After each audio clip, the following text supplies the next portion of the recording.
Welcome to Peculiar Paths to Peace, where some find it kooky, others find relief.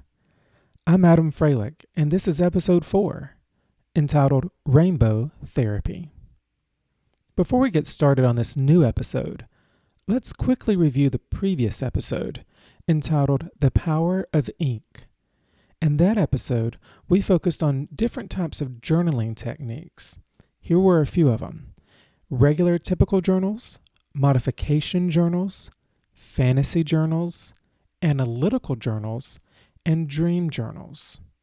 There were a few more though. Journaling can help release our emotions, process our thoughts, and analyze our behaviors. If you missed that episode, I'll have a link to it in the show notes. Also, connect with me at Peculiar Paths to Peace on Facebook, Instagram, and YouTube. You can also email me at peculiarpathstopeace@gmail.com. But let's get back to today's episode, Rainbow Therapy. In this episode, we're going to explore colors, how they impact us, and how we can use that to our advantage. You might also discover why company logos are certain colors, or why certain paint colors make you feel different ways, and why you're even drawn to different colors. Disclaimer: the content here should not be taken as medical advice. The content is for informational purposes only, and because each person is so unique, please consult your healthcare professional for any medical questions, advice, or guidance. Let's start this off with a little bit of some research behind colors and color psychology. And these are kind of interesting. So if you don't like science, stick with me because I really think that some of these might pique your interest. During the 2004 Summer Olympics in Athens, Greece, there was actually a research project underway related to colors of athletes' uniforms. Now, during these research tests, athletes were randomly assigned either red or blue uniforms. The results showed that red uniforms won more of the game tests than those in blue. This was more true for male competitors. This research was duplicated all over the world at multiple non-Olympic sporting events, and this ranged from soccer, hockey, boxing, rugby, and many others. The results were mixed, but did lean more to people wearing red performing better than those in blue. The hypothesis is that the color red is typically perceived as being more dominant, intimidating, threatening, even aggressive and powerful. One thing that researchers did note about these mixed results is that different cultures and beliefs seem to play a part in the red versus blue. Another research study, actually there's two of them that I've grouped together, focused on the color of ink pen ink. The first one, people were asked to finish writing a word. Those that used red ink tended to create more negative words than those who used black ink. So, for example, the participants were asked to complete the word or fill in the blank, kind of like Wheel of Fortune. And as a side note, I applied to Wheel of Fortune like many years ago because I love that show, and I still have not heard back, so I guess I need to. They're just waiting. They're waiting on me, aren't they, to send in another application. Maybe it got lost. It got lost in the mail. But let's get back to today. They were asking to fill in the blank. And so the word F-A-I blank. A lot of the red ink people would put L for fail. Black ink people put more R for fair. And a similar research study consisted of teachers grading students' work. Some teachers used red ink and others used blue ink. After receiving the feedback from the teacher, those students were then asked to evaluate the teachers. The teachers that used red ink were evaluated more negatively than those using blue ink. And I don't know about you, but red ink totally gives me a flashback to school and seeing all those red inks just bleeding all over my assignments. So I kind of believe this one totally. The next research study is for the single ladies out there. Sing it with me. All my single ladies, all my single ladies, all my single ladies, all my single ladies. Put your hand up. Okay, enough of that. Several experiments have demonstrated that men are more likely to contact a woman displaying red on a dating website, to tip waitresses in red more generously, that men are more likely to approach a woman at a bar wearing red lipstick, and men ask more intimate questions and sit closer to women in red. So, if you're trying to get a date or a more generous tip, maybe you should wear red. If you're not looking for any of that, stay away. Another research study was about consumer relationships to companies. It found that blue logos are linked with higher perceptions of competence, and that blue stores and blue-colored websites rate higher at being more relaxing, less crowded, even when they aren't, and even more trustworthy. There's even more consumer research testing out there if you're interested in what people are doing to manipulate you to buy things. They use different colors for different flavored drinks and tried to see which one was better for the participant, and also adding more color to things that are sweet tends to make our minds think that it is sweeter. So it might be a way for companies to cut some cost and not use as much sugar. Also, that's good for us. We don't need all that sugar. That's all of the research that we'll look at, but let's look at color light therapy in medical settings. There's two different things that we'll discuss. There is phototherapy for newborns with jaundice, and then there is light therapy for different disorders. So let's look at this phototherapy first. Jaundice, which is a yellowing of the skin and eyes, can occur in kids and adults for a number of medical reasons. However, let's just look right now at newborns. The most common type of jaundice occurs in newborns because of an immature liver, which is causing the bilirubin to be processed a little bit slower.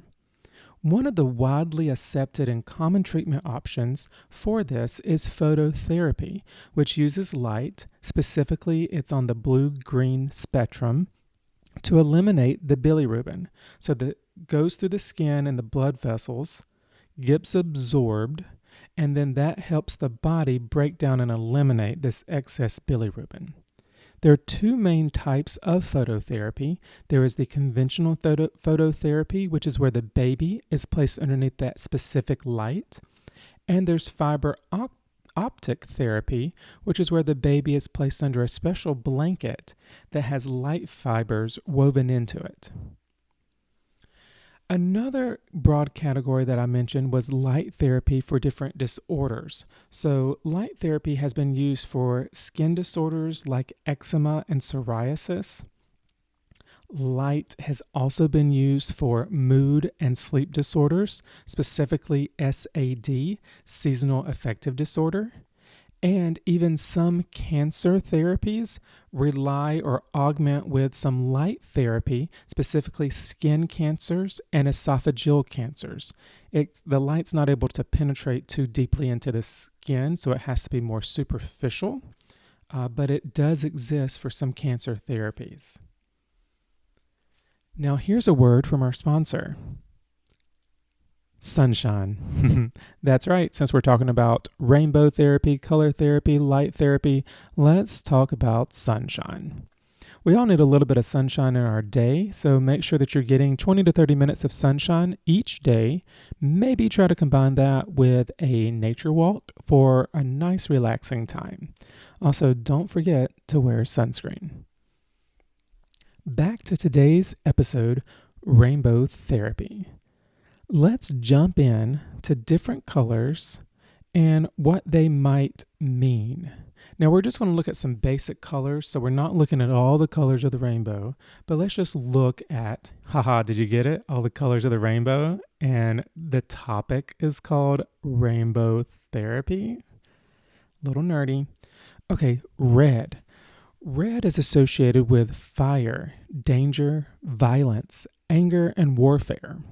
But on the flip side, it is also representative of love, passion, and importance. Think of a celebrity red carpet or theater curtains. Red can actually have a physical effect on people. It can raise their blood pressure, increase their respiratory rates, and also increase or enhance your metabolism. Orange is associated mainly with autumn and leaves changing colors, so it tends to represent change and movement. It is also strongly associated with creativity. Because orange is also a fruit, it's associated with health and vitality. Yellow. Yellow is often considered the brightest and most energizing of all the warm colors. It's associated with happiness, sunshine, and hope. But on the flip side, it's associated with danger and deceit. Green. Green is considered an earthy color. It represents new beginnings, growth, renewal, abundance. On the flip side, it represents envy, jealousy, and lack of experience. But the color green does tend to have a balancing and harmonizing effect. Blue is associated with calmness. It seems to be refreshing, friendly, peaceful, and has a sense of responsibility, so trust and security. But in the flip side of that, the English language represents blue as also sadness. Purple. Purple is associated with royalty and expensive things, honor, and courage. It can also be associated with creativity, imagination, and romance. Black. Black can be associated with power and elegance and formality. But it can also represent evil, death, and mystery. White. White is often associated with purity, cleanliness, and virtues or simplicity. Brown.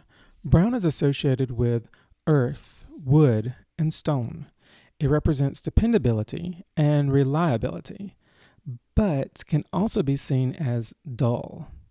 Now, my logo, I specifically have it creamy and a little bit of brown because to me, it reminded me of, leather. And so sitting in a leather couch and just reclining and being relaxed.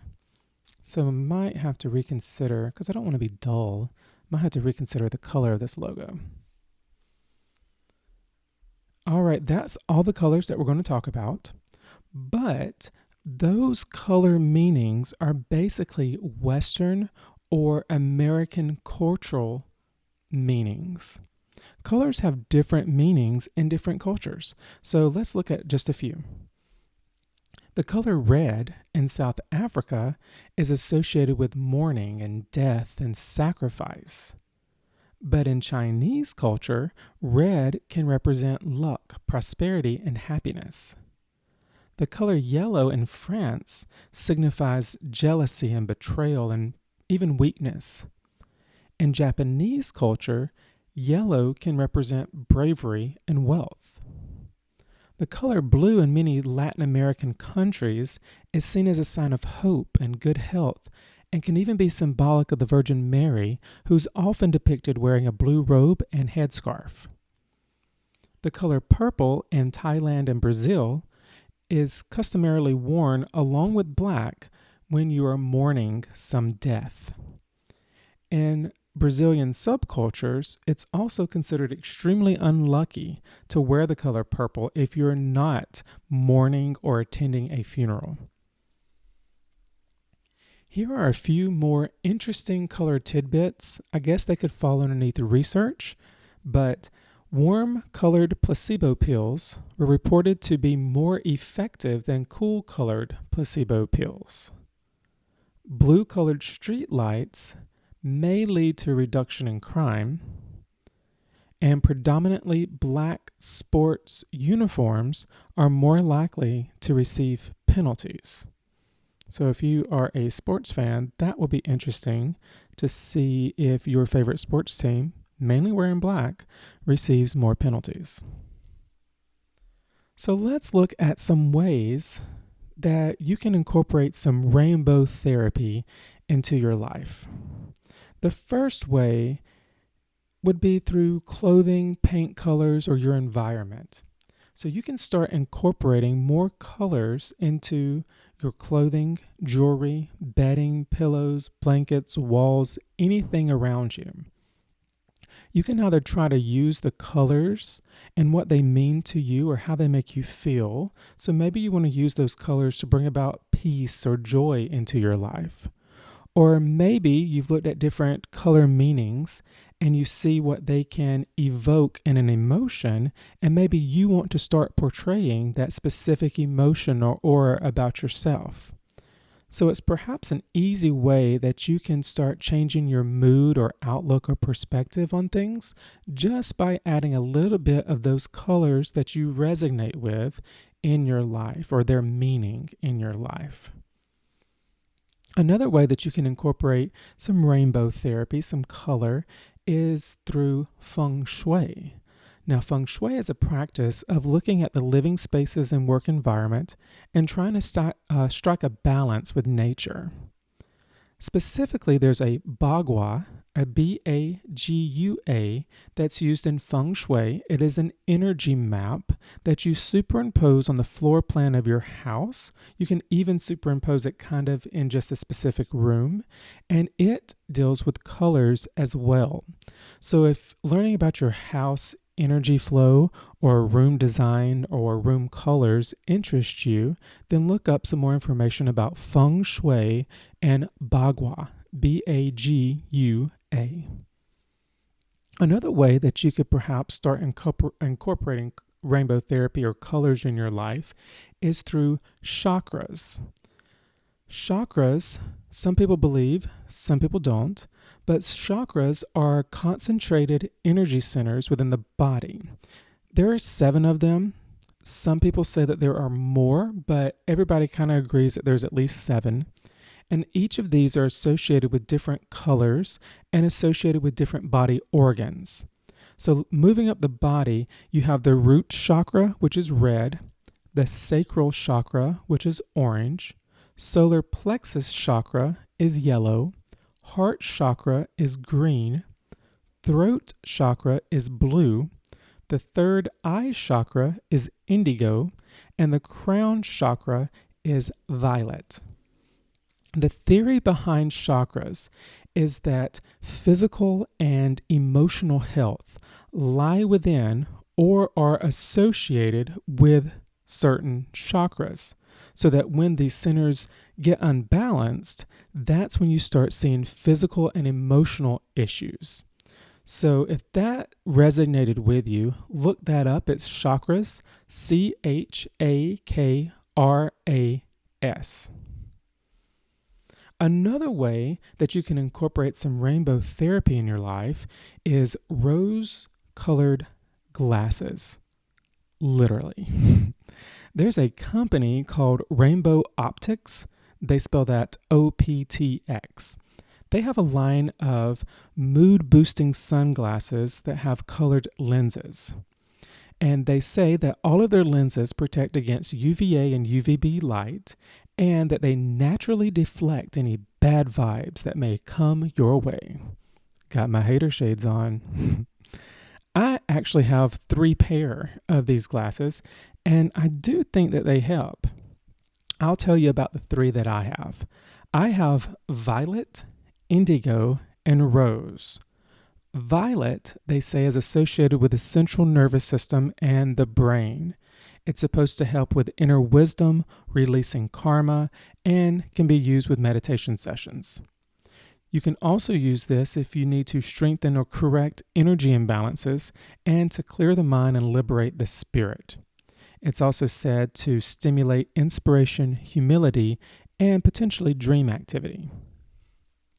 Indigo is associated with the endocrine or nervous system, and it's supposed to help with balancing yourself and trusting your inner guidance or intuition.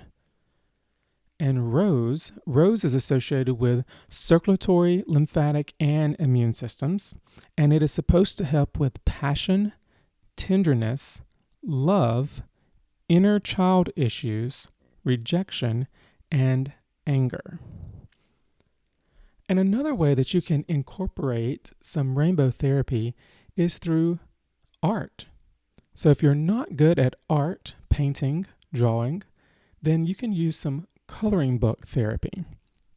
Now, a couple of years ago, there was a huge movement for coloring books for adults. I bought a few. They were supposed to help me relax, but what I found for me is they didn't. They stressed me out. The reason was they had small, intricate pictures that I was supposed to be coloring in with a colored pencil, and that just overwhelmed me because a lot of them are also symmetrical or mandalas. And so the symmetry of it, I wanted to make sure that I was getting the left side and the right side looking the same. And that just stressed me out because there were tiny, tiny little pieces that I need to shade and color in. So for me, it wasn't a hit, but I did find a couple of books that are a little bit bigger, not as intricate, I guess you could say. Those were better for me than a lot of the ones that you do find on the market right now. Another way that you can use for this coloring book therapy is watercolor. I like acrylic painting and watercolor painting, and I found some watercolor coloring books. So it's just like a regular type coloring book. It's on different paper though. And you just literally paint instead of using a pencil, a colored pencil, or crayon. You paint within the lines. So it's a great way if you think you might like water therapy. It's a great way for you to try it out and see what you think. Now, watercolor therapy is a little bit tricky, or watercoloring is a little bit tricky because you can't really layer colors on top of each other. Because when you put another color on top of another color, it dilutes it because you're using water, and it starts turning everything kind of a brown or a black color. But it's a great way to try out watercolor. Well, that's it for this episode. I'll have some links in the show notes referring to a few of the things that I mentioned. You can also connect with me at Peculiar Paths to Peace on Facebook, Instagram, and YouTube, and email me at peculiarpathstopeace@gmail.com. Until next time, be peculiar and love yourself.